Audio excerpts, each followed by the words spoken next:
A North Carolina coastal treasure is given new life and a new location to call home. Heather Burgess takes us to Edenton, where this newly renovated beacon of tourism is shining in the spotlight.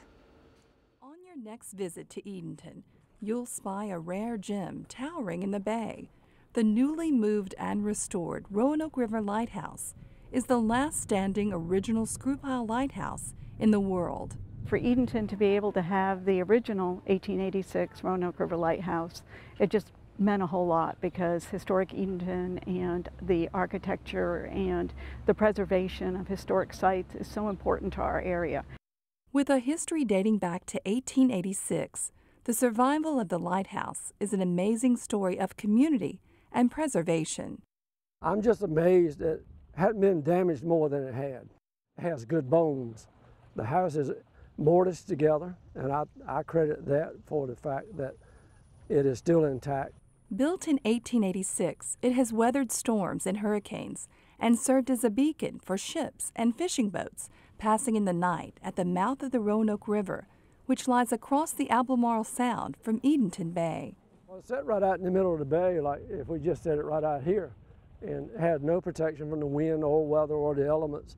And after it was decommissioned in 1941, there was nobody there to watch over it or protect it. This is the third time the lighthouse has moved. The first in 1955, when Emmett Wiggins purchased the lighthouse from Elijah Tate, who bought it from the Coast Guard for $10. The Coast Guard wanted to eliminate these buildings that were in waterways, and that's when they started getting rid of them. Wiggins dramatically moved the lighthouse across the Albemarle Sound to a piece of land where Wiggins used the lighthouse as his personal residence until his death in 1995. It was amazing that it survived the trip across the Sound. It came about 9 miles on boat, and I've seen pictures of it, and it looks like about 2/3 of it is hanging off each gunnel.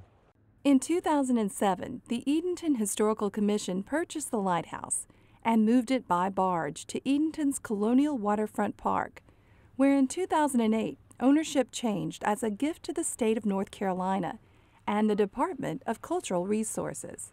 And this community so embraces its history and its culture, being one of the colonial capitals of North Carolina. So they really buy into that every day, and everyone in the entire community buys into that. And to preserve this asset with this natural beauty around it even more enhances it. While at the park, local construction companies and contractors restored the lighthouse, staying true to the history of the architecture and original materials. The lighthouse had been severely damaged by a hurricane. One of the porches on the far side there was completely gone, and a lot of the understructure of the lighthouse was rotten and deteriorated. Slated originally to sit on land, the final location ends up putting the lighthouse back in the water to show how it may have looked sitting out in the Albemarle Sound. Local crews carefully moved the lighthouse using hydraulics. Well, my whole family's been here for, generations and hopefully for generations to come.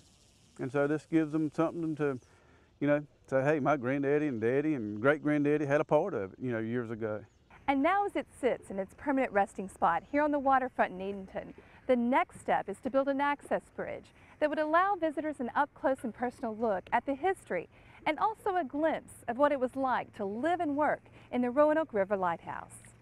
An exhibit at the nearby Barker House shows how the lighthouse may have been furnished during its service from 1886 until 1941. We would like to bring it back to the period where the lightkeeper had it.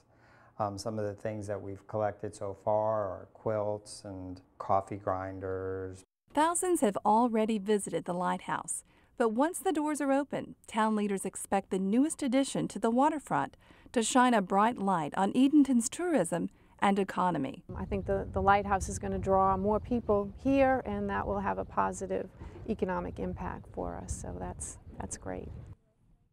Organizers are hoping to finish the final walkway to the lighthouse with grants and other funding. For more information on the Roanoke River Lighthouse, log on to our website.